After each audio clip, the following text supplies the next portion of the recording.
Hai hai hai, jumpa lagi di channel Nuna Kepo. Di video kali ini, Nuna pengen sharing drama yang dibintangi Dylan Wang.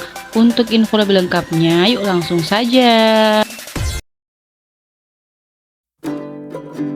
Generasi tahun 90-an pasti familiar dengan drama berjudul Meteor Garden yang booming di tahun 2001. Saking laku secara komersial di tahun 2018, drama tersebut di-remake kembali dengan para pemain baru. Kisahnya meliputi lika-liku hidup seorang gadis biasa yang bertemu dengan pria kaya yang mampu mengubah hidupnya. Gadis itu bernama Dong Sancai yang baru saja diterima di universitas paling bergengsi di seluruh negeri, Universitas Mingde. Kehidupannya di sana tidak bisa ia imbangi mengingat Sancai berasal dari keluarga yang sederhana. Karena sifat dan kepribadiannya, Sancai berurusan dengan F4, sebuah kelompok elit yang terdiri dari 4 anak laki-laki yang populer di institusi tersebut, terutama pemimpinnya yang manja, kaya, dan sombong, Dao Mingse. Lambat laun, Dao Mingsi jatuh cinta pada Sancai. Dengan segala tantangan, keduanya menghadapinya secara bersama-sama. Drama ini menceritakan tentang sebuah legenda yang menyatakan malam abadi semakin dekat dan menimpa umat manusia. Ning Kui berupaya melindungi Sangsang dari musuh karena identitasnya ditemukan. Tidak hanya Sangsang, negara Tang juga sedang dalam bahaya. Para musuh yang licik juga mengekspos hubungan Ning Kui dan Sangsang hingga ingin membunuhnya. Demi menyelamatkan negara Tang dan juga Sangsang, Ning Kui ditunjuk sebagai pemimpin tentara dalam perang. Ning Kui dan Sangsang bersama-sama mengatasi banyak kendala yang mereka alami. Drama ini mengisahkan seorang wanita karir bernama Shen Rozin yang berusia 30 tahun.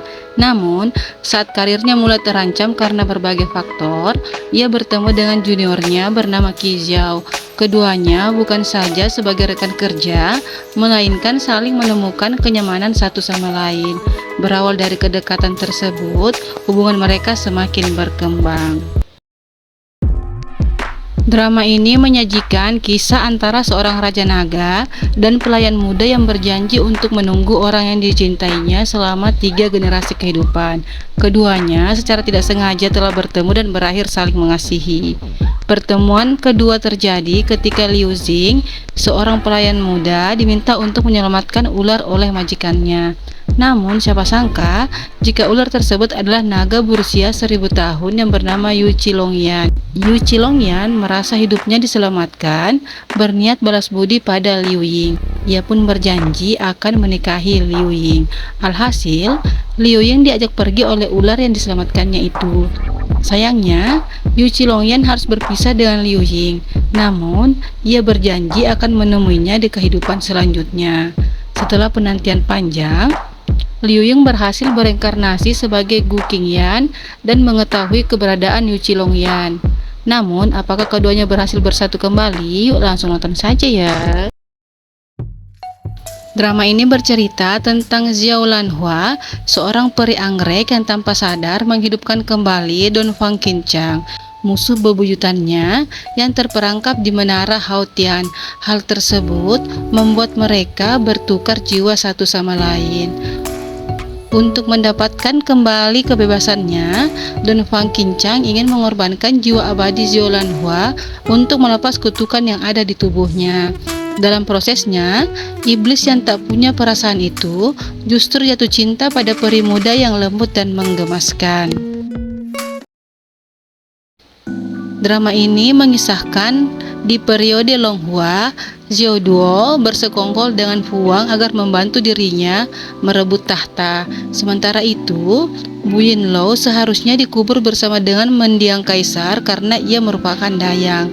Namun, Bu Yinlou diselamatkan oleh Xiao Duo karena ia telah menarik perhatian Fu Wang.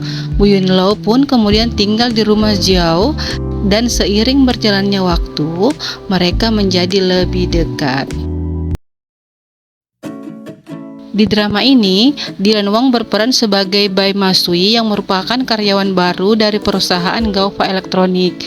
Ia seorang anak bos dari kompetitor perusahaan Gaufa sendiri.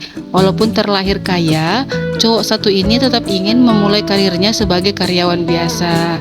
Drama ini merupakan adaptasi drama Korea berjudul Gauss Elektronik yang menceritakan tentang Gaufa Electronic Group yang memiliki departemen perencanaan ketiga. Departemen tersebut bertugas membuat inovasi teknologi dan berhasil meluncurkan Gaussy 3S sebagai produk andalan selama bertahun-tahun. Prestasi departemen tersebut hanya bertahan 10 tahun karena sekarang mereka mulai kehabisan ide. Untungnya, masih ada orang-orang yang memiliki semangat untuk bangkit kembali. Drama ini berkisah tentang sekelompok pemuda pemberani yang tidak takut dengan peluru, senjata, dan kesulitan. Para siswa tetap teguh dalam keyakinan mereka untuk menyelamatkan negara mereka. Dari tahun 1937 hingga 1946, Universitas Tsinghua, Universitas Peking, dan Universitas Nankai untuk sementara bergabung pada momen bersejarah di Kunming untuk membentuk Universitas Asosiasi Barat Daya Nasional. Ketika perang Tiongkok-Jepang kedua pecah pada tahun 1937, para cendekiawan dan intelektual muda bangkit untuk berperang melalui literas. Drama ini mengisahkan tentang Zheng Zuyi yang berprofesi sebagai reporter di sebuah surat kabar tersohor di Cina. Dirinya dikenal sebagai reporter yang ambisius dan selalu berusaha supaya beritanya tampil di halaman pertama. Dari situlah dia berniat untuk mewawancarai CEO muda yang tengah naik daun bernama Xin Yan. Hingga pada akhirnya mereka berdua dipertemukan. Tetapi ketika bertemu, rupanya mereka berdua sudah saling mengenal secara tidak sengaja. Dari pertemuan itu membuat mereka berdua saling bekerja sama. Hingga saking sering bertemunya, mereka berdua semakin dekat satu sama lain yang akhirnya saling jatuh cinta. Drama ini menceritakan tentang Zhu Qian, lulusan Akademi Kepolisian memasuki dunia aneh di mana terdapat penganut Konghucu, Tao, Buddha, setan, dan penyihir. Dia baru saja terbangun dan menemukan dirinya di penjara dan akan diasingkan ke kota perbatasan dalam waktu 3 hari. Jadi, dia dihargai oleh organisasi wali untuk mengubah nasibnya dan dengan demikian menjadi wali.